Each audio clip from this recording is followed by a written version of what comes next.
राधे बरसाने वाली राधे, श्री राधे राधे राधे बरसाने वाली राधे, श्री राधे राधे राधे बरसाने वाली राधे, श्री राधे राधे राधे बरसाने वाली राधे, श्री राधे राधे राधे बरसाने वाली राधे, श्री राधे राधे राधे बरसाने वाली राधे, श्री राधे राधे राधे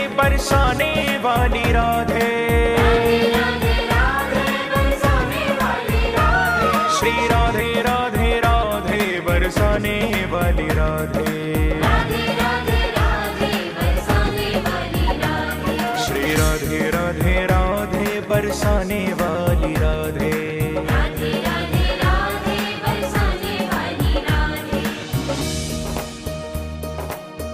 नाम महाधन है अपनो,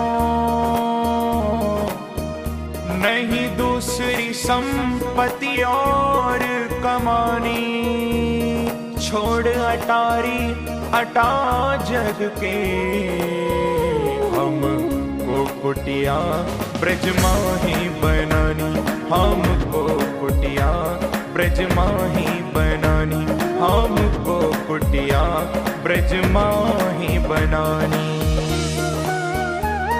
टूक मिले रसिकों के सदा, और पीवन को यमुना जल पानी,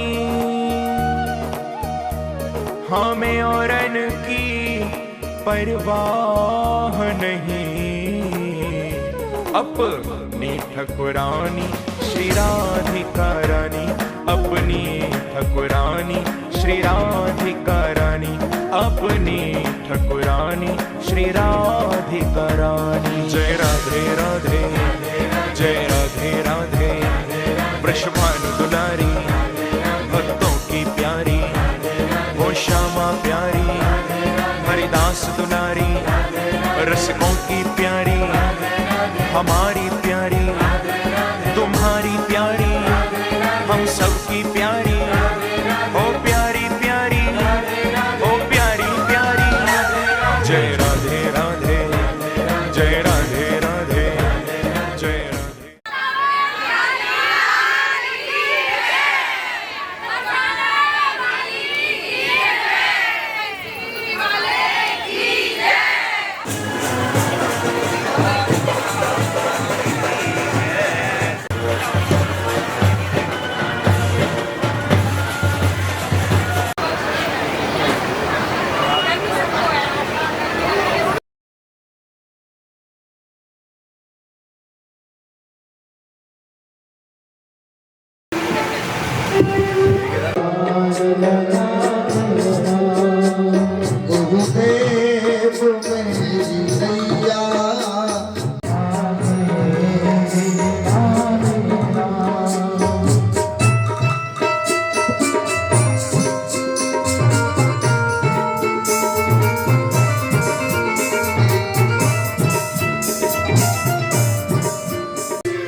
प्रभु आज नहीं तो कल, यह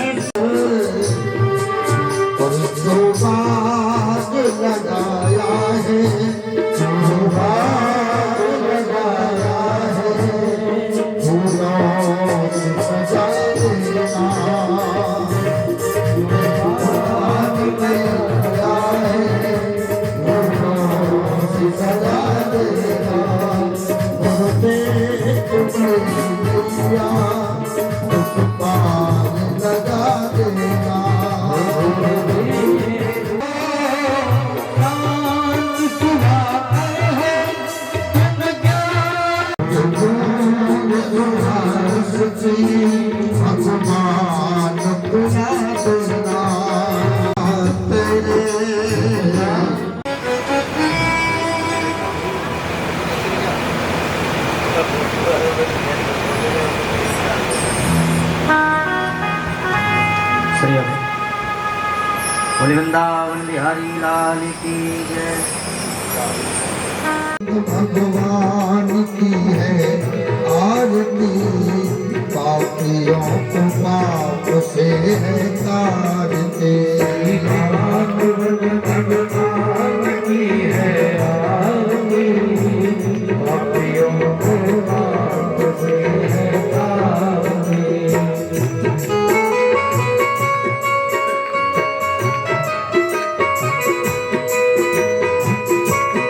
निराला नव ज्योत जगाने वाला हरि नाम यही हरि धाम यही हरि नाम यही हरि नाम यही जग के मंगल की आरती पापियों को पाप से तारती भागवत भगवान की है आरती पापियों को पाप से तारती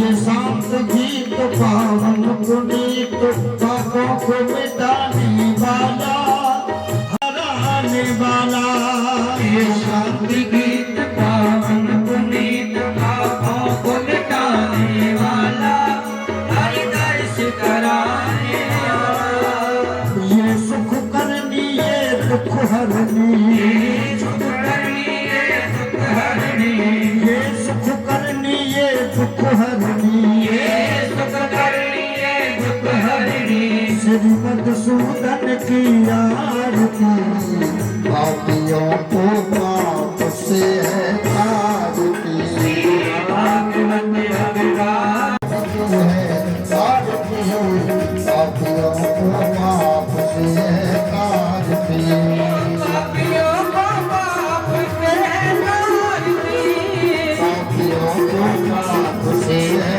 तारती पापियों को पाप से है तारती पापियों को पाप से है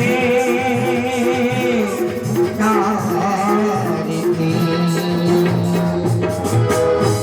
ओम जलेन शीतलीकरणं पुष्पै देवाभिवन्दनं स्वात्माभिवन्दनं सर्वेभ्यो देवेभ्यो नमः श्रीमद्भागवत महापुराणाय नमः आरार्तिक्यं सन्दर्शयामि हस्तौ प्रक्षाल्यः अखण्डमण्डलाकारं व्याप्तं येन चराचरं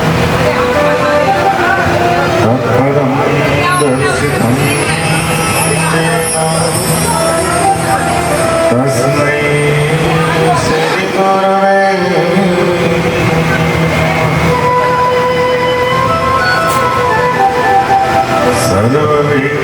सर्वविघ्नविनाशाय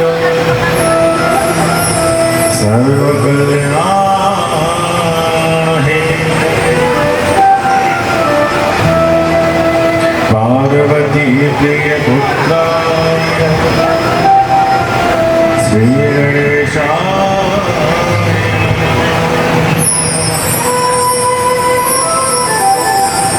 नारायणं नमस्कृत्यं नरं चैव नरोत्तमं देवीं सरस्वतीं व्यासं ततो जयमुदीरयेत्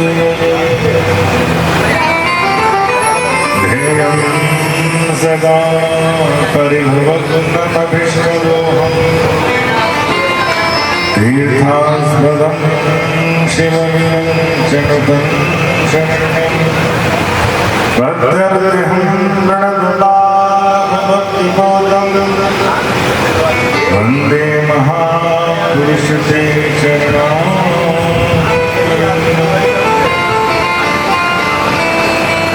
हे कृष्ण करुणा सिंधो दीनबंधो जगन्पते गोपेश गोपिकान्त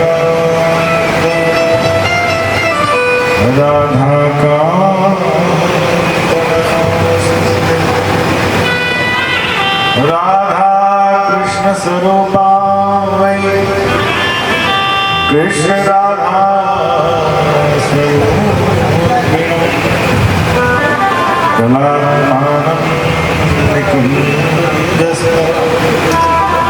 श्री गुरु सदा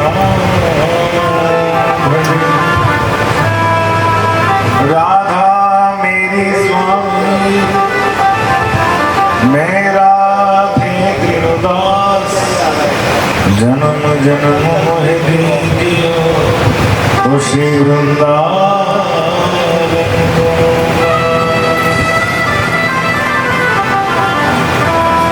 सब द्वार छोड़ के मैं आया तेरे द्वार, ओ शुभान तेरा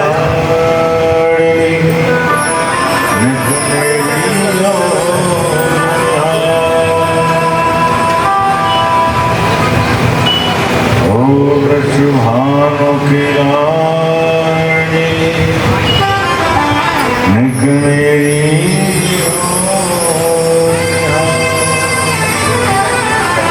और शुभानो की रानी निक मेरी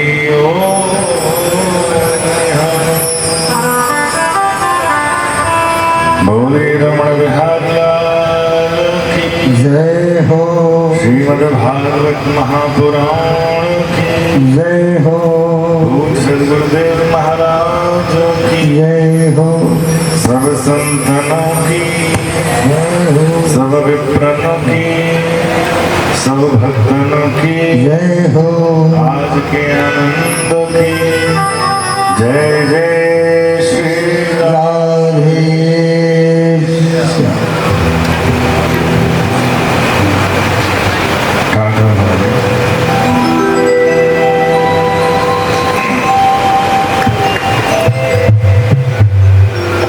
ठाकुर हमारे रमण बिहारी, हम हैं रमण बिहारी।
दुनिया सारी से भला कहे चाहे बुरा कहे हम हो चुक गई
संसार में जब अच्छे काम करोगे तो भलाई भी मिलेगी हो। अब हमें कोई भला कहे तो हमें कोई चिंता नहीं है, अब बुरा कहे चिंता नहीं है। चिंता किसकी करनी है? बोले भगवान। कोई भला कहे चाहे बुरा कहे, कोई भला कहे चाहे बुरा कहे, हो गए रमण बिहारी रमण बिहारी, हम हैं रमण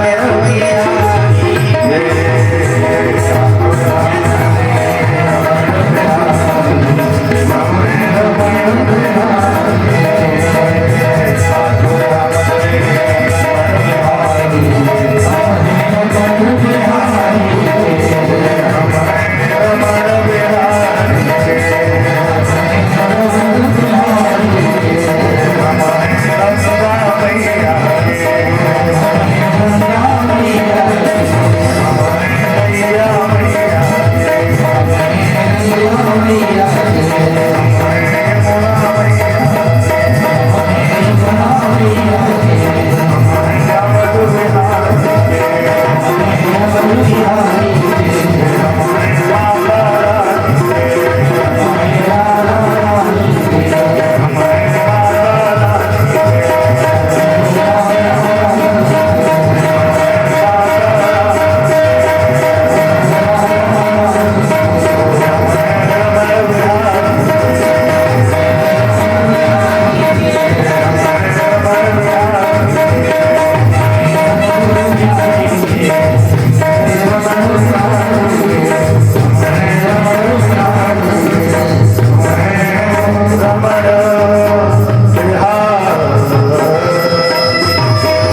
कृपालु करुणामय भगवान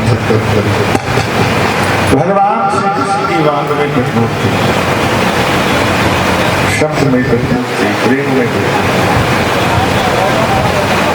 श्रीमद् भागवत जी के चरणों में कोट कोट वंदन। और इस भागवत पांडाल में उपस्थित सभी मातृ शक्ति, पितृ शक्ति, विप्र शक्ति, संत शक्ति और जितने भी भगवत भक्त हैं, सभी को इस व्यासपीठ से जय जय श्री। देखो हमसे पहले नवदिवसीय सुंदर श्री राम कथा का आयोजन इस मंच से हुआ और 9 दिन तक आपने क्या किया?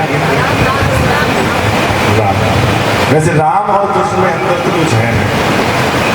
राम मर्यादा का प्रतीक है और कृष्ण जहाँ सारी मर्यादाएं समाप्त कर दी, जहाँ सारी मर्यादाएं भैया इसका माइक समाप्त कर दी। लेकिन सोचने वाली और देखने वाली बात यह है, जिनको हम सीधा कहते हैं राम बड़े सीधे हैं, लेकिन राम के हाथ में देखिएगा तो धनुष है, वो टेढ़ा है। राम के हाथ में धनुष है, वो टेढ़ा है और कहते हैं ये सीधे हैं। और कृष्ण जिनको टेढ़ा कहा जाता है, उनके हाथ में क्या है? मुरली। वो कैसी है? सीधी। तो राम दिखते तो सीधे हैं, लेकिन जब बात मर्यादा पे आ जाती है तो टेढ़ा बनने में देर नहीं लगती। टेढ़ा बनने में देर नहीं लगती। और कृष्ण भगवान दिखाई तो टेढ़े देते, लेकिन बात जब भक्त पे आ जाती है तो अच्छे अच्छों को सीधा करने में देर। जय जय श्री। तो हमारा वृंदावन धाम जो कृष्ण की नगरी है, तो पहले तो ये सुभाष नगर चौराहा जहाँ ये सुंदर दिव्य आयोजन हो रहा है, विश्व सनातन ट्रस्ट के माध्यम से और हमारे भाई से आकाश भैया जी और भाभी ज्योति जी, रेखा जी, जिनका अथक प्रयास। और मैं तो ये कह रहा हूँ, लोग छोटी सी घर में कथा भी करते हैं तो 50 बार सोचते हैं। और इतने बड़े आयोजन को लेकर के ये चल रहे हैं नगर के बीच में। 9 दिन पहले श्री राम कथा का आयोजन, अब 7 दिन श्रीमद् भागवत कथा का आयोजन। तो कितने पुण्य हैं और ये असीम कृपा। कहते हैं ना, भाग्योदयेन बहुजन्म समर्जितेन सत्संग मंच लभते पुरुषो यदा वै। जब व्यक्ति के जन्म जन्मांतर के पुण्य उदित होते हैं, तब कुछ सुअवसर करने का, शुभ काम करने का मौका मिलता है। और हम तो देख रहे हैं पिछले वर्ष सितंबर में ही ये सुंदर आयोजन प्रारंभ चले थे और तब से निरंतर इनको उत्तर भगवान ऐसी सद्भावना दे रहा है, काम दे रहा है। तन मन और धन, आजकल तन सब दे देते हैं, मन सब दे देते हैं, लेकिन धन देने में बड़ा घबराते हैं लोग। बताओ, तन भी दे देंगे क्योंकि पैसा आदमी को बड़ा प्रिय लगता है। दिन रात पैसे के चक्कर में पागल हुए जा रहे हैं, लेकिन ये विचार नहीं करते हैं जब मर के जाएंगे तो जो उस कफन में जेब नहीं होती, खाली हाथ जाएंगे। केवल आपके द्वारा किया वो कर्म जो संसार के हित के लिए आप कर रहे हैं, वही केवल स्मरणीय है, वही याद रहेगा। और हम ब्रज में कहावत कहते हैं, पहले भी शायद हमने कही हो कि खाया पिया लगेगा, दान धर्म तेरे संग लगेगा और बाकी बचा सब जंग लगेगा। हमारा स्लोगन यही है, खाओगे पियोगे तो भी हमें दिखाई देगा, धर्म करोगे तो वो संग में जाएगा और कुछ जाएगा नहीं जाएगा, कह नहीं सकते। क्योंकि जब जाते हैं तो उस समय की स्थिति भी हमने देखी है लोगों की। एक भी कीमती चीज आपके शरीर पर नहीं छोड़ेगा घर वाला, सब निकाल कर रखेगा। तो जो धर्म कमाया है वही धर्म आपके साथ जाएगा और बाकी बचा सब जंग लगेगा। जितनी चिंता है ना, जब तक हम मर नहीं रहे तब तक की है। उसके बाद जो हमने कमाया प्रॉपर्टी, खेत, जमीन, जायदाद जो कुछ भी है उसका क्या होगा, कुछ नहीं होगा। तो जो धर्म कर रहे हो करते रहो। और हमारी तो ऐसी शुभकामनाएं हैं इस ट्रस्ट के माध्यम से कि ऐसे ही काम, वो भैया बात कर रहे थे कि हर महीने करेंगे, हम तो कह रहे हैं हर हफ्ते करो। 4 हफ्ते होते हैं, 1 हफ्ता समाप्त नहीं हो, बोले अब कहाँ है भैया, यहाँ है। सनातन धर्म का जो परचम आप लहराना चाहते हैं वो हर जिले में, हर शहर में, हर देश तक, हम क्या कि देश का विदेश तक लहरा है। और यही हमारी शुभकामना है इस विश्व सनातन ट्रस्ट के माध्यम से जो दिव्य आयोजन ऐसे ही संपन्न हो, ऐसे ही कृपा। और देखो ये ठाकुर जी की कृपा ही होती है, करवाने वाला और करने वाला, ये 2 व्यक्ति विशेष होते हैं। हर कोई करवा नहीं सकता और हर कोई कर नहीं सकता। बताओ, क्या आगरा में और लोग नहीं हैं, पैसे वाले नहीं हैं, या पहुंच वाले नहीं हैं, या पद वाले नहीं हैं?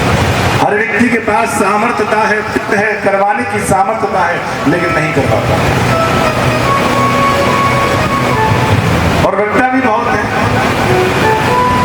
कहते हैं जहां ठाकुर की थोड़ी सी कृपा हो जाए, हम तो उनकी कृपा के लायक नहीं है, पर थोड़ी सी बिंदु का भी भाग जब पड़ जाता है छीटा, तो भैया एक सुंदर कथा कहने का अवसर प्राप्त होता है। सबसे पहला भाव, करने वाला तो बाद में धन्य होता है, पहले तो करवाने वाले धन्य होते हैं। एक बार तालियां बजा दो, तो इनके विचार बनेंगे तभी तो हम यहाँ आएंगे।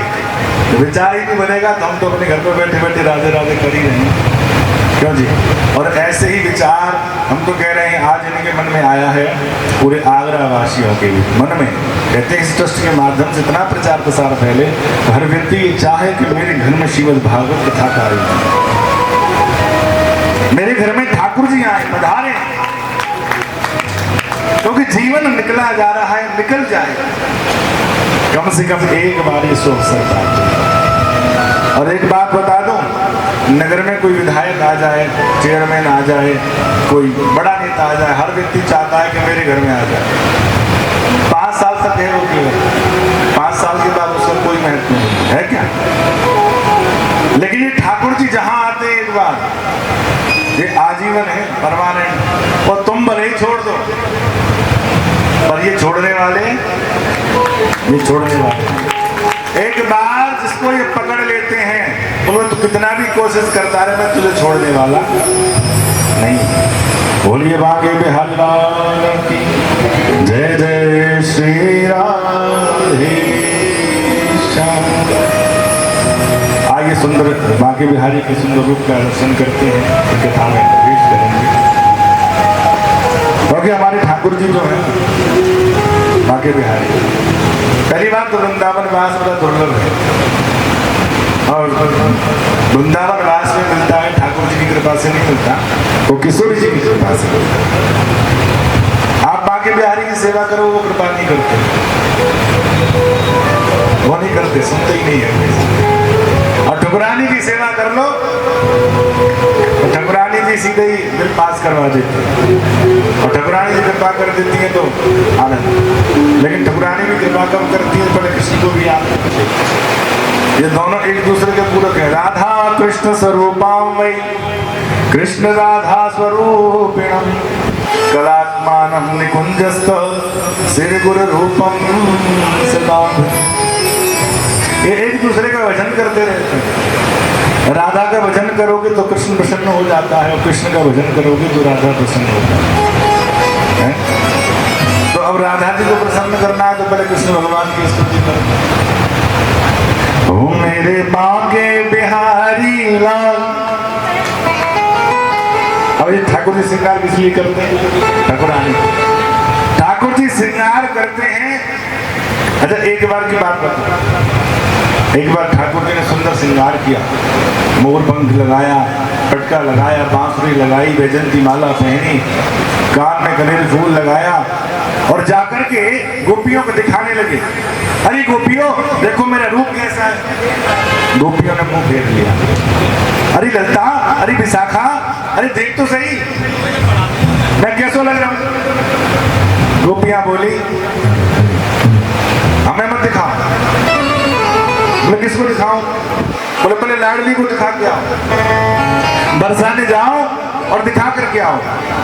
वो तुम्हें देखने में क्या बात है, कोई ऐतराज है क्या? तो गोपियां कहने लगी सुन लाला, हम अमनिया ना पाए, हम प्रसादी पाए। जब श्रृंगार को पहले किशोरी जी को दिखा, किशोरी जो देखेंगी तू अमनिया है, वो देख लेंगी, फिर तू प्रसादी बनेगो, प्रसादी फिर हमारे पास आवेगी, वो प्रसादी हमें अति पसंद है। तो ऐसे नहीं देखे हम, ठाकुरानी तो प्रसादी बना देंगी तब तो हम। तो ठाकुर जी श्रृंगार को हो मेरे बाके बिहारी लाल, तू इतना ना करियो श्रृंगार। क्या होगा फिर? ऐसे थोड़ी हो मेरे बाके बिहारी लाल, मेरे बाके बिहारी लाल, तू इतना ना करियो श्रृंगार। नगर तोए घर जाएगी जाए, नगर तोए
सूरतिया पे मन मोरा जगा, तेरी सूरतिया पे मन मोरा जगा, तेरी सूरतिया पे मन मोरा पटका, प्यारा लगे तेरा पीला पटका, प्यारा लगे तेरा पीला पटका। तेरी मेरी जान, तेरी तेरी मेरी जान, तू इतना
मेरे बाके बिहारी लाल तू इतना ना करियो श्रृंगार, नजर तो लग जाए।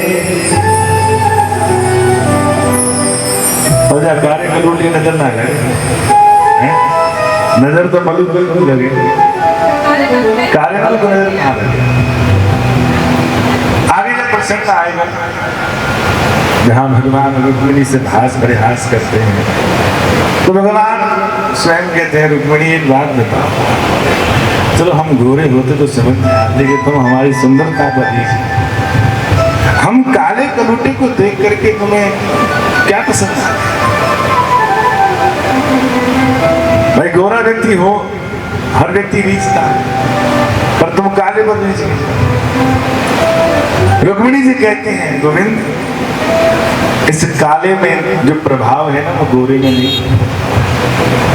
तुम्हारे रंग का लेश मात्र भी किसी के अंग पर पड़ जाए, काला रंग अगर किसी गोरे व्यक्ति के ऊपर पड़ जाए तो उसकी सुंदरता को लाख गुना बढ़ा देगा। जैसे कहते हैं तिल, ये फिर अंग्रेजी में कहो तो ब्यूटी स्पॉट। सुंदरता को क्या बढ़ाता है? तिल। बोले आपके रंग का लेश मात्र भी अगर किसी के अंग पर पड़ जाए तो सुंदरता को बढ़ा देता है, लेकिन गोरा रंग अगर पड़ जाए तो ये क्या है? बीमारी। इसे कहते हैं बीमारी हो गई है, सफेद रंग पड़ गया। तो भगवान का रंग कैसा है? भैया स्माइल ठीक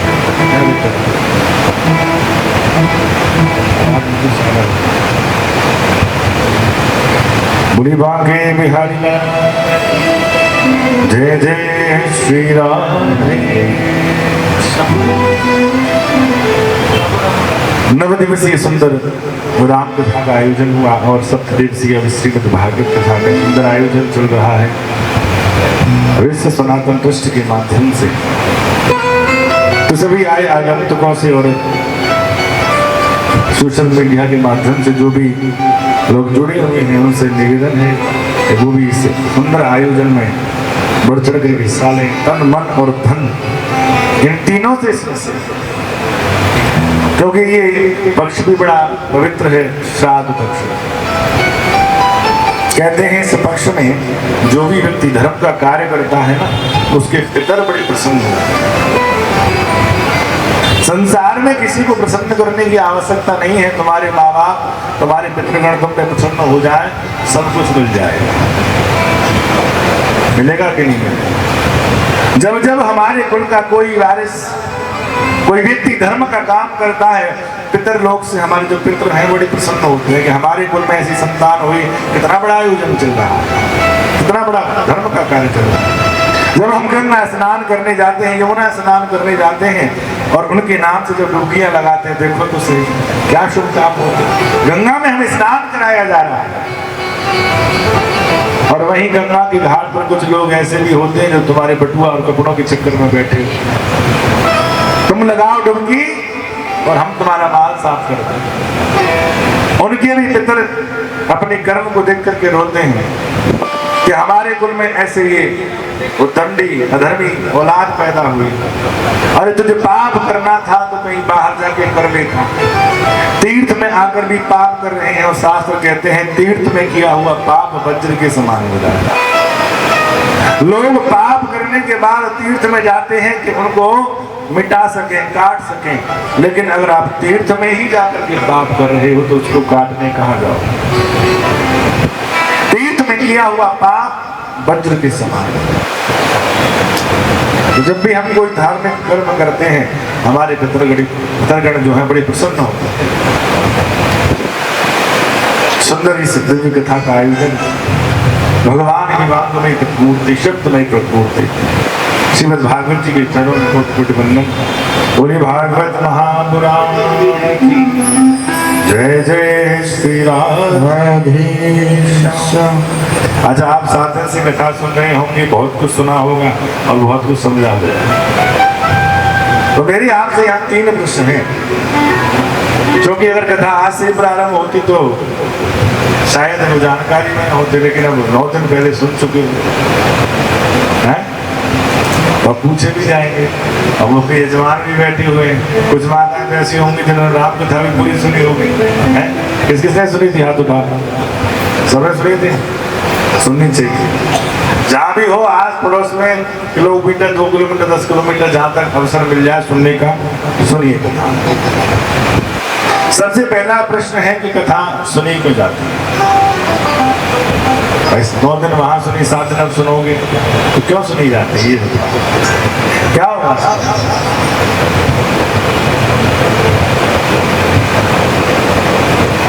सुनने से केवल एक ही चीज होती है, सदा सेव्या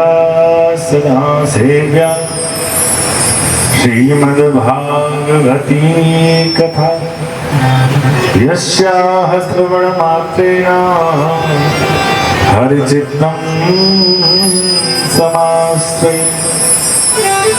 सदा सेव्या श्रीमद्भागवती कथा यस्याः श्रवणमात्रेण हरिचित्तं समाश्रय। जब भी आप मेरे सुनने का कथा सुनिए तो सुनने से क्या होगा? यस्याः श्रवणमात्रेण, इसकी सुनने मात्र से हरि चित्तम समाश्रय, हरि हमारे चित्त में आकर के बैठ जाए। बहुत से लोग माला करने बैठते हैं, माला जपने बैठते शिकायत होती है, महाराज माला तो बहुत करते हैं लेकिन मन नहीं लगता। कथा भी सुनने जाते हैं लेकिन मन नहीं लगता। क्या करें? करें कि नहीं करें? आएगा क्या है इसका? बोले मन नहीं लगता तो मत लगने दो, पर करो। मन नहीं लग रहा, मत लगने दो, लेकिन सुनने जाओ। अब मान लो यहाँ से आपको वृंदावन जाना हो, यहाँ से मथुरा की ट्रेन में बैठ जाइए।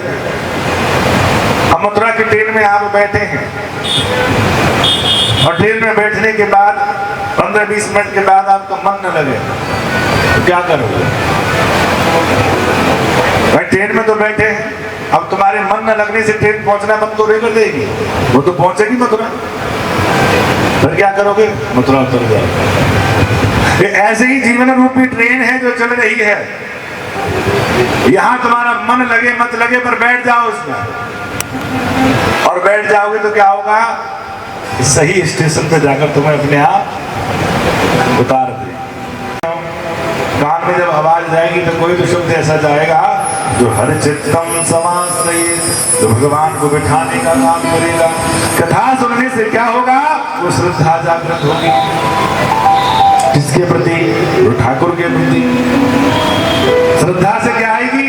बोले भक्ति, भक्ति से बोले फिर ज्ञान की जागृति, ज्ञान से फिर वैराग्य, वैराग्य से फिर भाव में परिवर्तन, भाव परिवर्तन से फिर भाग्य में परिवर्तन। भाव बदलते ही तुम्हारा भाग्य बदलना प्रारंभ हो जाता है, और ये अटल सत्य है। हम जीवन भर बहुत सा प्रयास करते हैं और सोचते हैं ये क्यों नहीं हो रहा। बोले सब कुछ हो रहा है लेकिन जो होना चाहिए वही नहीं हो रहा। बोले क्या? बोले भाव नहीं बदल पा रहे। जिस दिन भाव बदलना शुरू होगा उसी दिन से आपका भाग्य भी बदलना शुरू होगा। इसीलिए कोशिश करिए, जब भी आपको कथा सुनने का शुभ अवसर प्राप्त हो तब आप कथा सुने। बोले बांके बिहारी लाल की जय, जय जय श्री राम। पहली बात समाप्त हुई, अब दूसरी बात। अब इसको किस किस ने सुना है? यहाँ तो बता देंगे किस किस ने सुना। तो कथा सुनने के लिए 2 प्रकार के लोग आते हैं। एक आते हैं भगवान के भक्त और एक आते हैं भगवान के विरोधी। जब भी कोई नेता भाषण देने जाता है 2 ही प्रकार के लोग। एक तो उस नेता के भक्त जाते हैं और एक ऐसे हैं जो उसके भाषण में कमी निकालने के लिए हैं। क्या करने जाते हैं? कमी। और जो भक्त होगा वो क्या कहे? कुछ भी कहे, अरे वाह वाह वाह बहुत अच्छी बात है। और जो कमी निकालने वाला है वो तो कमी निकालेगा, उसका काम। 2 भक्त, लेकिन भाषण में जाएगा तो कुछ नहीं पाएगा। लेकिन कथा में चाहे भक्त आवे चाहे भगवान का विरोधी आ गए, कहते हैं कथा में पहुंचते ही उसके सारे पाप अपने आप कट जाते हैं, अपने आप जल जाते हैं, उसका उद्धार हो जाता है। अग्नि का स्पर्श आप जानबूझकर करिए या अनजाने में करिए, उसको बालक छुए, युवा छुए, वृद्ध छुए, स्त्री छुए, पुरुष छुए, अग्नि ये भेद नहीं करती है कि इसने जानबूझ करके छुआ है, उसका कर्म है जलाने का, वो केवल जलाने का काम करती है। ऐसे ही भगवान की कथा क्या है? भगवान की कथा प्राप्त कराती है मोक्ष, भगवान की कथा प्राप्त कराती है सायुज्य, भगवान की कथा प्राप्त करवाती है भगवान को। अब उसे जानबूझ करके सुनो, अनजाने में सुनो, चाहे विरोध में सुनो, चाहे भक्ति से सुनो, वो आप तीसरी बात, अब कथा सुनने से होगा। अब 9 दिन आपने पहले सुनी, अब सुनोगे, अब इससे होगा क्या ये बताओ। परीक्षित जी बताइए, अब आप कथा सुनेंगे 7 दिन के बाद, इससे क्या होगा? क्या होगा कोई बताएगा? कुछ नहीं होगा। ऐसा नहीं कुछ नहीं होगा, इससे बहुत कुछ होगा। हमारे यहाँ धर्म जो है दिखाई नहीं देता, ध्यान रखिए। आप बाजार में जाकर कोई वस्तु खरीदते हैं, पैसे देने के बाद वो भले ही दिखाई देने लग जाए, लेकिन धर्म करने के बाद वो दिखता नहीं है, वो अदृश्य रहता। और मैंने ये पहले भी बताया है, हमारे सनातन धर्म में एक घास इस्तेमाल की जाती है, जैसे कहते हैं दूर्वा होती है। ज्यादातर माताएं भी कोई भी शुभ काम करती हैं तो भी दूर्वा का काम इस्तेमाल होता है। हर जगह दूर्वा सबसे पहले चलती है। दूर्वा का गुण क्या है? आप किसी भी वनस्पति को उखाड़िए, तोड़िए, काटिए, सुखा दीजिए, पुनः उसको भूमि में दबाइए, मिट्टी डालिए, पानी डालिए, खाद डालिए, और कोई वनस्पति जीवित नहीं होगी। लेकिन दूर्वा का प्रभाव क्या है? काट कर फाड़ करके फेंक दीजिए, लेकिन पानी और मिट्टी मिली तो तुरंत जीवित हो जाती है। ऐसे ही धर्म हमारे क्या है? धर्म हमारा दिखाई नहीं देता, लेकिन जब विपरीत परिस्थितियां होती हैं तो वही धर्म हमारे आगे खड़ा होता है, किसी न किसी रूप में वो हमारे सामने आता है। इसीलिए लोग धर्म करते हैं। यहाँ आज हम श्लोक पढ़ रहे हैं, श्लोक आचार्य पढ़ रहे हैं, हम भी श्लोक पढ़ रहे हैं, पर ये श्लोक इस लोक के लिए नहीं है, वो उस लोक के लिए। पहले तुम अच्छा करके आ गए तो ये लोक प्राप्त हो गया, और इस लोक में अगर श्लोक पढ़े जाएंगे तो उस लोक की प्राप्ति होगी। कौन सा? आज से 2 दिन पहले तो ये क्या था? साकेत धाम, क्योंकि राम जी की कथा चल रही थी। और आज से क्या है ये? वृंदावन धाम की जय जय श्री राधे। वृंदावन धाम क्यों है? वृंदावन है तुलसी, यहाँ विराजमान, जहाँ तुलसी है वही धाम है, और जहाँ कृष्ण है वही तो वृंदावन है। वृंदावन धाम की जय जय श्री राधे। ओ मेरे ओठ है बिरह की पीर सखी। कौन चलेगा? तो जाने की जरूरत थोड़ी, यही वृंदावन है, 7 दिन तक यही आनंद। और ये भी देखो, बड़े सौभाग्य की बात है, क्योंकि हम भी इससे पहले यहाँ आए थे इस भूमि पर। इस भूमि की स्थिति कुछ अलग थी, तो इस भूमि में न जाने कहाँ से वो ऊर्जा एकत्रित हो गई, जो दिव्य आयोजन, एक नहीं 2-2, चलो एक तो समझ में आती, चलो हो जाएगी, एक छोड़ो 2-2 और कार्यक्रम, 9 दिवसीय 7 दिवसीय। ऐसा लग रहा है कि भूमि के भाग्य सुधरने वाले हैं। इस भूमि के और भूमि के साथ साथ उसके जो पड़ोस में भी है ना, चार्जिंग पावर जितने लोग रह रहे हैं उनके भी भाग्य सुधरने वाले। बोलिए भाग्य बिहारी लाल की। ओ मेरे ओठ है बिरह की पीर सखी। अब कौन कौन सी सखी चलेगी ये बताओ? वृंदावन जाऊंगी सखी, वृंदावन जाऊंगी, ओ मेरे ओठ बिरह की पीर सखी, वृंदावन जाऊंगी। वीर सखी वृंदावन जाऊंगी सखी वृंदावन जाऊंगी वृंदावन जाऊंगी सखी वृंदावन जाऊंगी वृंदावन जाऊंगी सखी वृंदावन जाऊंगी भजन मुरली यमुना तीर सखी वृंदावन जाऊंगी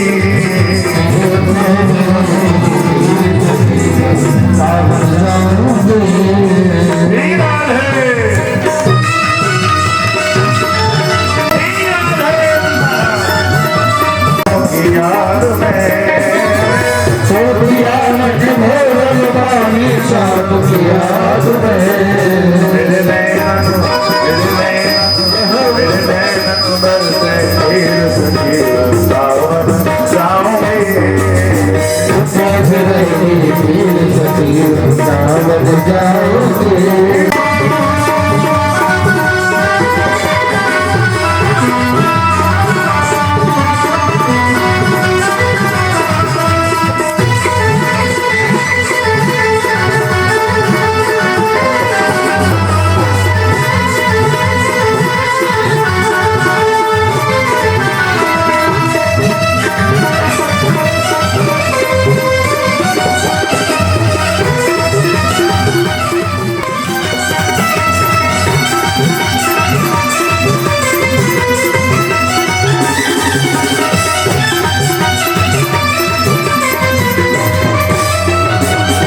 दुनिया के रिश्ते नाते सब ही छोड़ दिए दुनिया के रिश्ते नाते सब ही छोड़ दिए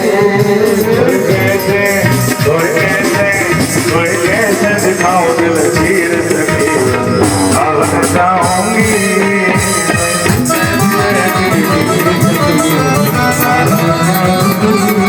वृंदावन जाऊंगी सखी वृंदावन जाऊंगी वृंदावन जाओगे वृंदावन जाऊंगी सखी वृंदावन जाऊंगी वृंदावन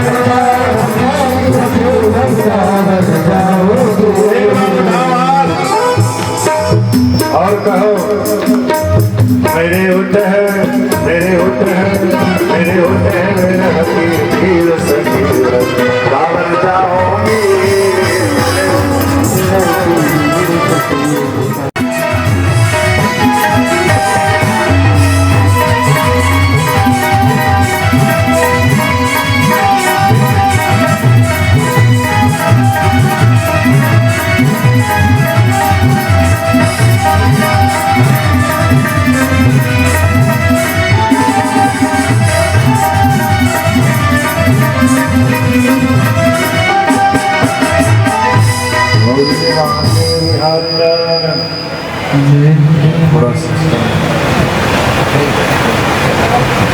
जय जय श्री राम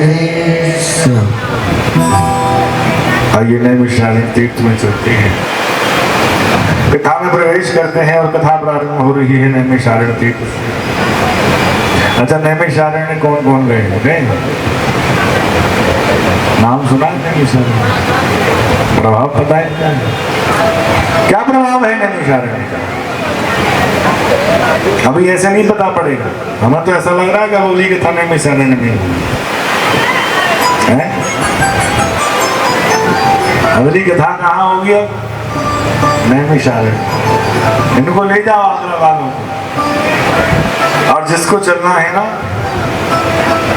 इस ट्रस्ट से जुड़े रहो डेट भी निर्धारित कर दी जाएगी समय भी सारी व्यवस्थाएं निश्चित की जाएगी आने की जाने की खाने की पीने की रहने की और आपको इस अवसर मिलेगा वो पावन तीर्थ जहाँ कलयुग कभी प्रवेश नहीं कर सकता जो आज तक तुम्हारी बुद्धि संसार में भ्रमित है शायद वहां जाकर के वो शांत हो जाए नैमिषारण्य तीर्थ जहाँ कलयुग प्रवेश नहीं करता क्यों नहीं करता क्योंकि वह शौनकादिक 88,000 ऋषि बैठकर नित्य ही भगवान की कथा का गुणगान करते हैं। कभी कोई वक्ता बनता है, कभी कोई वक्ता बनता है, निरंतर भगवान की कथा। और जहाँ भगवान है, भगवान की कथाएं हैं, वहां कलयुग को प्रवेश ही नहीं मिलता। क्योंकि कलयुग कहाँ प्रवेश करता, जहाँ व्यर्थ की बात। हमारा घर भी कहाँ क्या बन सकता है, मंदिर मैं भी सारे का बन सकता है। उन्हें कैसे बने? तो जैसे घर के व्यक्ति नित्य भगवान की केवल चर्चाएं करें। और संसार की भी चर्चा अगर करनी है ना, तो संसार की चर्चा को भगवान से जोड़ के करें।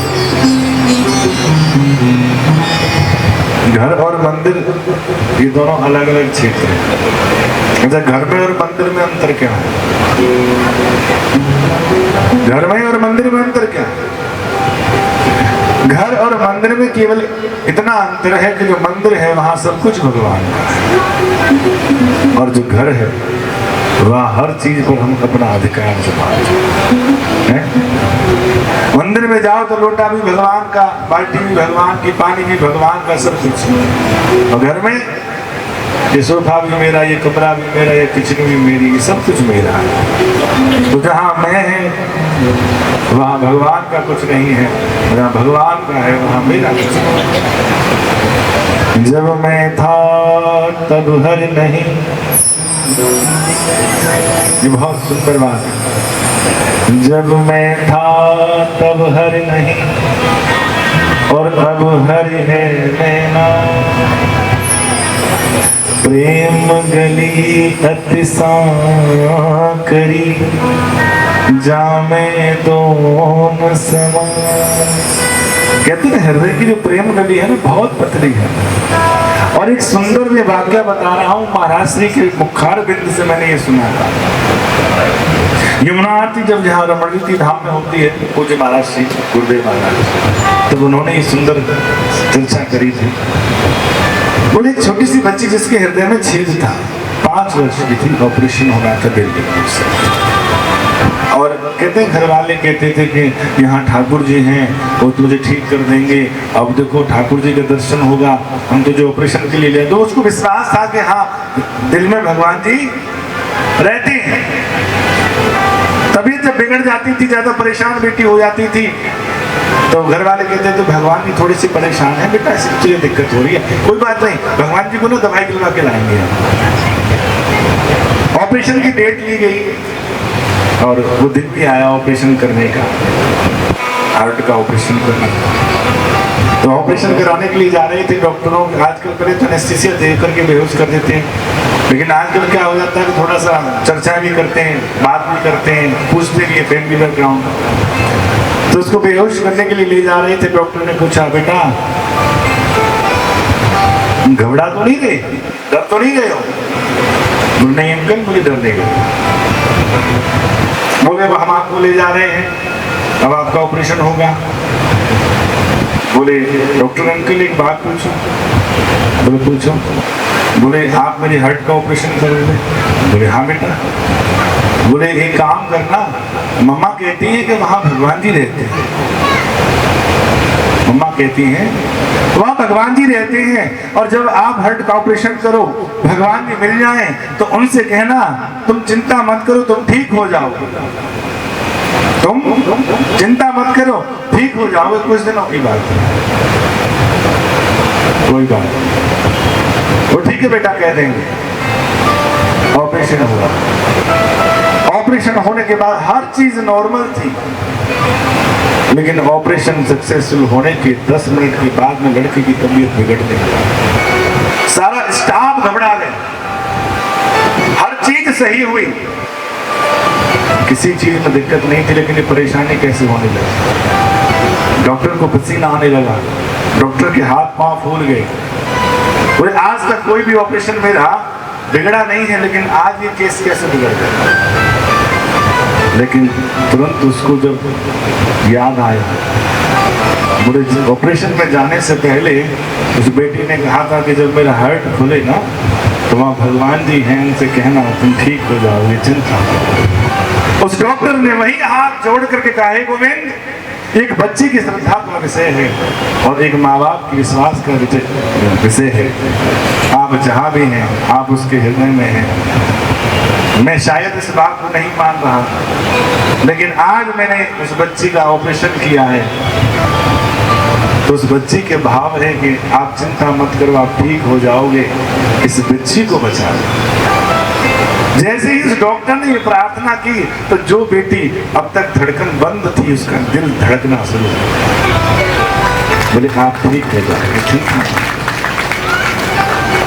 तो प्रेम गली अति साकरी, जामे दो न समाए। इस प्रेम की गली में यह तो गोविंद रह सकता है, ये आपका अहंकार रह सकता है। किसको रखना चाहिए? मंदिर किसका है? भगवान का। क्यों? हर वस्तु भगवान की है।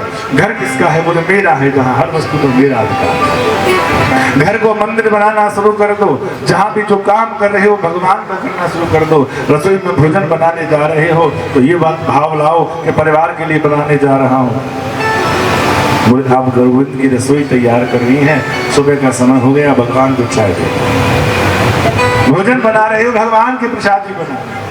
घर में झाड़ू लगा रहे हो, बोले मंदिर की बुहारी चालू है। जो भी काम करो बोले भगवान का। बोले हम कौन हैं? हम भगवान के कर्मचारी हैं। सुनो, आप ड्यूटी पे नहीं जा रहे, अर्थ की व्यवस्था चाहिए। भगवान का पूरा व्यापार पड़ा हुआ है, उसको कौन संभालेगा? बोले जब भगवान से उस चीज को जोड़ दोगे तो फिर चिंता किसको होगी? बोले चिंता होती है मालिक को, कर्मचारी को चिंता नहीं होती है। चाहे नुकसान भारी हो चाहे हल्का, चिंता कौन करता है? मालिक। भाई मजदूर तो पेमेंट लेने के लिए बैठा है।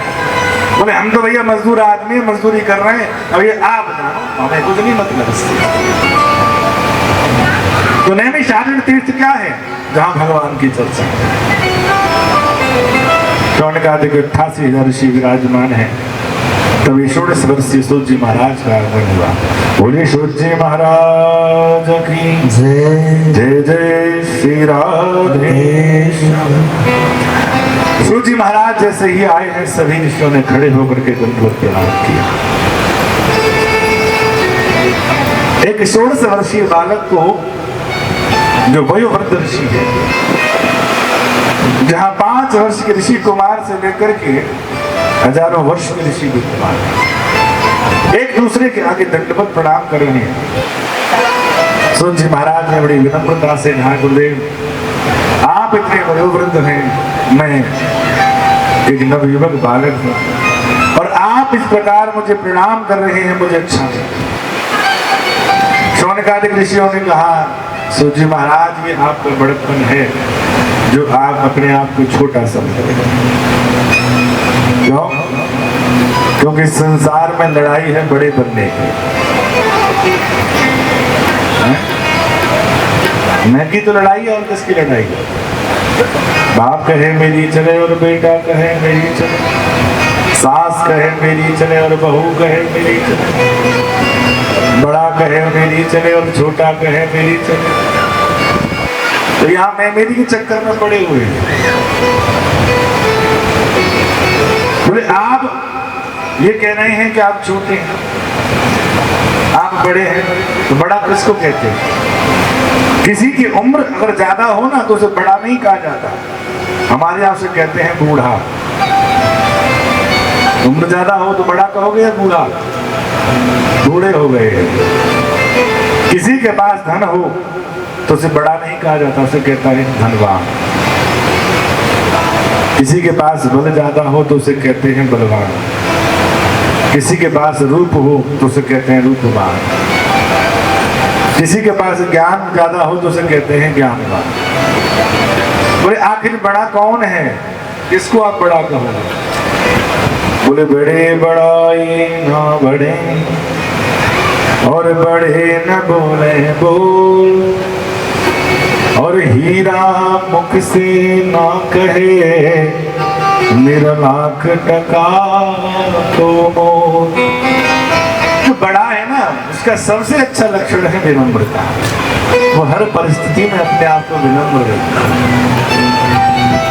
वो ज्ञानवान है फिर भी इसको ज्ञान का घमंड नहीं। वो धनवान है, धन का अभिमान नहीं। वो रूपवान है, रूप का अभिमान नहीं। जो हर परिस्थिति में हर व्यक्ति के साथ विनम्र रहे, वही बड़ा है। और अध जल गगरी छल करते जा। कुछ तो ऐसे हैं, न ज्ञान है, न रूप है, न बल है, न धन है, फिर भी अपनी अकड़ है। उनकी ये अज्ञानता परिलक्षित होती। बोले आप ज्ञान के था भंडार है, आप व्यास जी के शिष्य हैं, सुखदेव जी के गुरुभ्राता हैं। सुंदर आसन पर विराजमान कराया। शौनकादि ऋषियों को देख करके सूत जी महाराज ने पूछा, अच्छा ये बताइए आप परेशान कौन कौन परेशान है, बताओ। आप उठाओ, परेशान कौन कौन है? परेशान हो?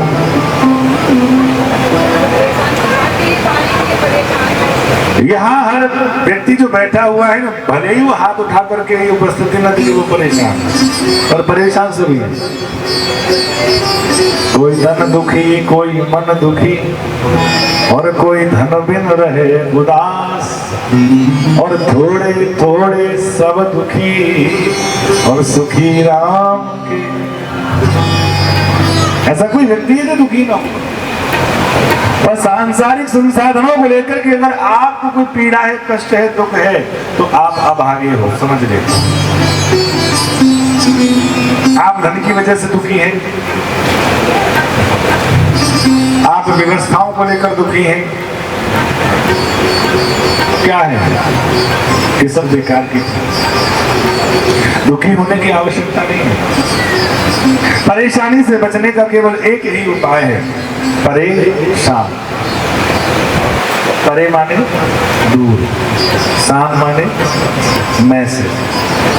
अपनी मैं से दूर जिस दिन तुम हो जाओगे ना, तो ये परेशानी समाप्त हो जाए। भाई परे हो जाओ, किससे? मैं से परेशान। मैं से जिस दिन तुम परे हो जाओगे, उस दिन तुम्हारी परेशानी समाप्त हो। मैंने कई जगह देखा है, बहुत से लोग तो कथा सुनने इसलिए नहीं आते, हमें तो बुलाया नहीं गया, हमारे पास सूचना नहीं गई, हमारे पास इनविटेशन नहीं गया।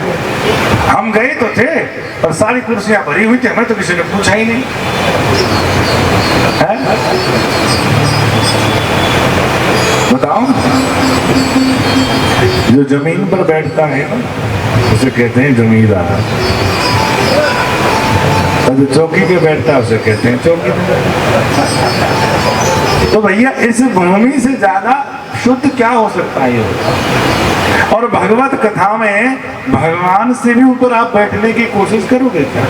किसी को चलो समस्या है, कोई पैरों से नहीं बैठ पाता, तो कथा का तो ये स्वभाव है, जाकर के सबसे पहले भूमि पर बैठ जाओ।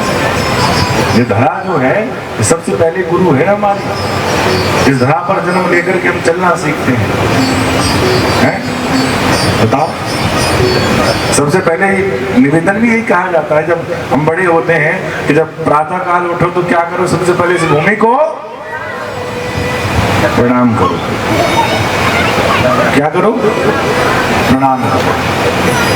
तो भाई सबसे बढ़िया बात क्या है? अगर जगह नहीं मिल रही तो ये मत देखो कि हमें कोई रिस्पेक्ट नहीं, क्या करो? भूमि पर बैठ जाओ। परेशान लोग क्या, शान से परे हो जाओ। परेशान क्यों हो, ये बताओ। तो शौनकादि ऋषि कहते हैं, गुरुदेव बात तो आप सही कहते हैं, हमें अपनी कोई परेशानी नहीं है, हमें अपना कोई दुख नहीं है। तो फिर क्यों परेशान हो? बोलिए कलियुगी मनुष्यों के कारण। ये तरवर फल नहीं भक्त है, और नदी न संचय नीर, पर कारण के हेतुए संतन धरा शरीर। सूत जी महाराज कहते हैं, शौनकादि ऋषि वास्तव में तुम्हें संत का लक्षण है। तुम्हें अपना कोई दुख नहीं, अपनी कोई चिंता नहीं है, तुम जन कल्याण के निमित्त ये सुंदर कार्य कर रहे हो, ये सुंदर प्रश्न पूछ रहे हो। और देखो जैसा प्रश्न सूत जी महाराज से शौनकादि ऋषियों ने किया, क्योंकि संत श्रेणी में है शौनकादि ऋषि। संत की परिभाषा क्या है?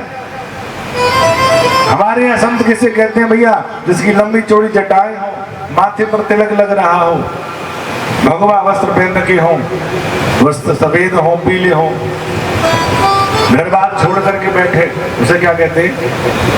संत कहते हैं हमारे। लेकिन संत का लक्षण क्या है? कि तरवर फल नहीं भगत है, नदी न संचय। तरवर कहते हैं वृक्ष को, वृक्ष में लगे हुए फलों को वृक्ष स्वयं नहीं खाता। जल धारा को प्रवाहित करने वाली नदी कभी अपने जल को नहीं पीती है। ऐसे ही संत का लक्षण है। पर कारण के हेतवे संतन धरास, जो दूसरे के हित के लिए, दूसरे के कल्याण के लिए धरा धाम पर धारण आता है ना, मनुष्य देह धारण करता है, वही संत है।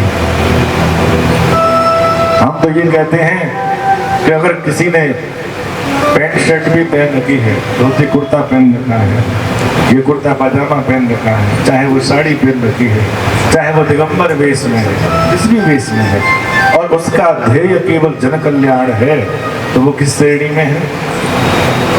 संत की श्रेणी। और वही श्रेणी है आज हमारे आकाश भैया की। हम तो यही कहें कि पर कारण के हेतु अपना क्या हेतु है ना, ये बता भाई। ये क्या ये चाह रहे हैं कि मेरी बड़ी सी बिल्डिंग खड़ी हो जाए? तो खड़ी हो जाए तो क्या लेके जाएंगे साथ में?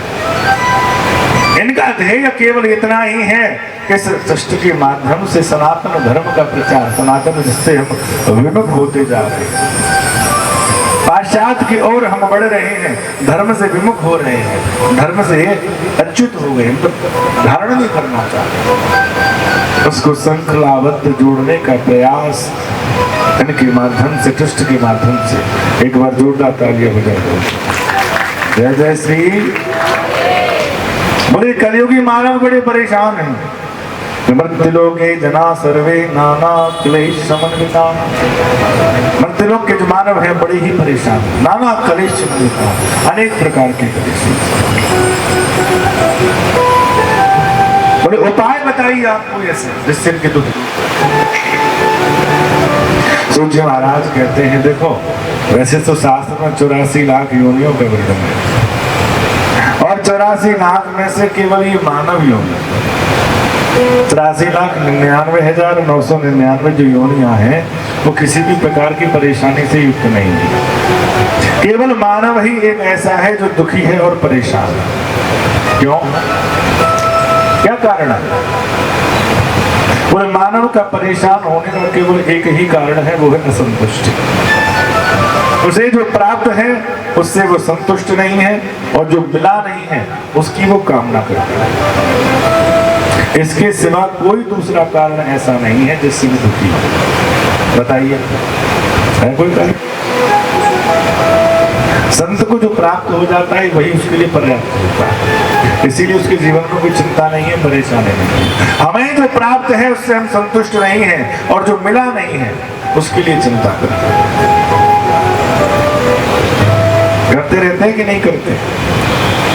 हमारे पास मोटरसाइकिल हो उससे हम खुशी नहीं, जबकि काम में वही आ रही है पूरे दिन, और गाड़ी जो हम ले नहीं सकते उसके लिए सोच करते हैं। जो नहीं है उसके लिए चिंता है, जो है उसकी कदर नहीं करते। यही समस्या सबके जीवन में है, और इसीलिए व्यक्ति सुखी नहीं। मानव परेशान क्यों है? चिंताएं ज्यादा। इसीलिए कथा, भागवत, रामायण, गीता, महाभारत क्यों बनी? किसके लिए बनी?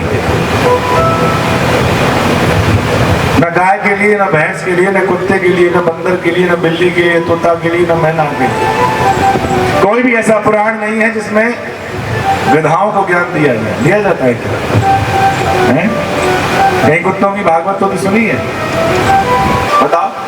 जितने भी पुराण हैं, वेद हैं, शास्त्र है, किसके लिए? मानव के लिए। बोले मानव के लिए क्यों? ये तो बड़ा बुद्धिमान है। बोले केवल बुद्धिमान नाम का ही है, काम का नहीं। बुद्धिमान क्यों नहीं है? क्योंकि ये सबसे पहले कोई विपत्ति आती है, कोई कर्म अगर बिगड़ता है, धर्म को छोड़ता है। बताओ, कोई भी परेशानी आती है सबसे पहले क्या करते? धर्म को छोड़ते। जबकि धर्म को जो नहीं छोड़ता वही मानव कहलाता है। हम बताते हैं कि 5 दिन की अगर भूखी गाय हो, उस गाय के आगे आप मांस डाल करके देखिएगा, खाएगी क्या? 10 दिन की भूखी हो तो खाएगी। 10 दिन का भूखा शेर हो, उसके आगे घास डालो, खाएगा? नहीं खाएगा ना। क्यों? क्योंकि शेर की प्रवृत्ति है मांस खाना, वो घास नहीं खाएगा। तो गाय की प्रवृत्ति है घास खाना, वो मांस नहीं खाती। वो अपने धर्म को किसी भी परिस्थिति में छोड़ने को तैयार नहीं है। और हमारी स्थिति कैसी है? हम घास भी खा जाएं, हम मांस भी खा जाएं, और कोई कसम खाने जाए तो उसकी खोपड़ी भी खा जाए। इसीलिए वेद शास्त्र पुराण ये किसके लिए बने? ये मानव के लिए बने। जानवरों के लिए किसी पुराण का निर्माण नहीं हुआ, क्योंकि जानवर अपने धर्म पर टिका हुआ है। बोलिए बांके बिहारी लाल की जय जय श्री राधे। जितना भी धर्म है किसके लिए है? केवल मानव। बोले आप बहुत सुंदर बात पूछी।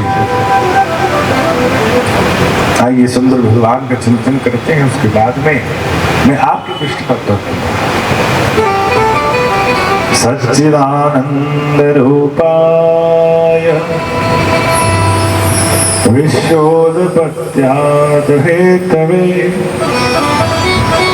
तापत्रय विनाशाय श्री कृष्णाय वयं नमः।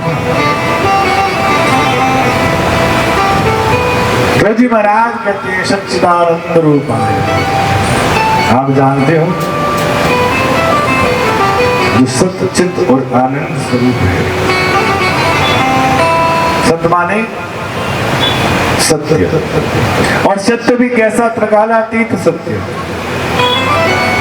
जो पहले भी सत्य था, आज भी सत्य है और कल भी सत्य रहेगा। और एक बात ध्यान रखिएगा, जो सत्य है वो कभी बदलता नहीं, और झूठ कभी। अगर कोई सच्ची घटना आपके सामने घटी है और आपसे पूछी जाए तो आज आप उसका जो वर्णन करेंगी, उसका वर्णन आप 5 साल बाद भी वही करेंगी और 10 साल के बाद भी। और किसी बात को अगर झूठा मूठा बनाना हो तो आज जो आप बोलेंगी 5 साल के बाद हो सकता है शब्दों में परिवर्तन आ जाए, और 10 साल के बाद पूछोगी कब? मुझे तो नहीं ध्यान है। क्यों? क्योंकि झूठ बदलता है और सत्य में कभी परिवर्तन नहीं होता। तो भगवान कैसे हैं? सत्य। सत्य माने सत्य, त्रिकालातीत, जो पहले भी थे, अब भी हैं और बाद में भी रहेंगे। चित्त माने है प्रकाश। सूर्य में जो प्रकाश है वो भी उनकी कृपा से, और चंद्रमा में जो शीतलीकरण है वो भी उनकी कृपा से। सूर्य को प्रकाश कौन दे रहा है? जिसको किसी से प्रकाश की आवश्यकता नहीं पड़ती, और वो क्या है? आनंद स्वरूप। आनंद माने क्या है? आजकल छोटी छोटी विषय वस्तुओं को लेकर के हम आनंद की परिभाषा बोलते हैं। सुंदर भोजन मिल जाए आज तो भैया आनंद आ गया, सुंदर सोने के लिए बिस्तर मिल जाए तो आनंद आ गया, वैभवशाली जीवन मिल जाए तो कहते हैं आनंद आ गया। लेकिन ये आनंद भी ज्यादा दिन टिकने वाला नहीं है। कहते हैं वही भोजन ज्यादा खा लिया जाए तो बदहजमी हो जाती है। तो क्या कहते हैं? आप पेट खराब हो जाए, क्या बता, अब आनंद गायब हो। जिस बिस्तर पर आराम से सोए तो सुबह उठ के बोले मेरी तो कमर अकड़ गई, रात भर पता नहीं क्या हो रहा है, शरीर टूटा टूटा, अब आनंद चला। तो ऐसा आनंद नहीं आता कि घंटे भर पहले तो आ रहा है और फिर आधा घंटे के बाद गायब हो। बोले आनंद किसे कहते हैं? बोले एक बार जो आता है और जिंदगी भर उस आनंद का मतलब कभी परिवर्तन नहीं होता। आनंद कौन है? आज से चतुर्थ दिवस में जब भगवान का जन्म होगा और नंदोत्सव जब होगा तो हम क्या गाएंगे? नंद घर आनंद भयो, कृष्ण भयो नहीं बोलेंगे। लाला भयो नहीं बोलेंगे, कन्हैया भयो नहीं बोले, क्या बोलेंगे? आनंद। और आनंद माने है साक्षात भगवान नारायण, क्योंकि एक बार जो जीवन में आ जाते हैं उसके बाद तो फिर आनंद ही आनंद है, कि समाप्त नहीं होता। और कृष्ण कन्हैया लाल की जय जय श्री राधे। और एक और बात बताओ, आनंद की सबसे बड़ी विशेषता क्या है? आनंद शब्द की सबसे बड़ी विशेषता है कि हर शब्द का आपको उल्टा शब्द मिल जाएगा। आज से 7 दिन का चैलेंज दे रहा हूं मैं आपको, कथा विश्राम का। आप आनंद शब्द का उल्टा ढूंढ के लाइए, अगर मिल जाए। देश में भी कोई हो, खोज हो, यूट्यूब हो, गूगल हो, आजकल तो बहुत से बड़े बड़े प्रवक्ता बैठे हुए हैं, मोबाइल निकालो। आनंद शब्द का अगर उल्टा हो तो बताइए, क्योंकि पहली बात, आनंद शब्द का उल्टा कभी हो ही नहीं सकता। आनंद तो साक्षात नारायण स्वरूप, सच्चिदानंद रूपाय विश्वोत्पत्त्यात् हेतु। विश्व की उत्पत्ति का वो हेतु है।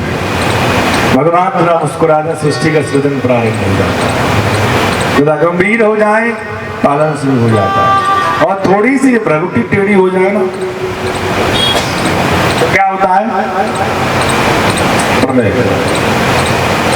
अभी इस समय यमुना जी और गंगा जी बड़े विकसाल रूप में चल रही हैं और बहुत कुछ डूब रहा है। देखो जी, यमुना जी जहां है वो वही है। लोगों ने यमुना के क्षेत्र पर विकास किया तो खुद कहा कि हम विकासशील देश में शामिल हो गए, हमने विकास कर लिया। लेकिन जब यमुना जी ने अपना स्थान पुनः वापस लिया तो क्या कह रहे हैं? वो तो विनाश कर रहे हैं, लेकिन विनाश नहीं कर रही है। वो तो उनका जो क्षेत्र है जहां तक है वहां तक वो आएंगे। बताओ, जहां तक मेरी पहुंच है, मेरी प्रॉपर्टी है, मैं अपनी प्रॉपर्टी को लूंगा कि नहीं लूंगा? अनाधिकार कोई चेष्टा उस पर करेगा तो क्या करेगा? तो तिल मिला जाएगा। अरे सब परेशान कर रहे हैं हमें। जब परेशान क्यों कर रहे हैं? भैया जमीन मेरी है, जहां तक जाए वहां तक, जहां तक है। विश्वोत्पत्त्यात्, उत्पत्ति की जब वो हेतु है तो विनाश के हेतु भी तो वही है।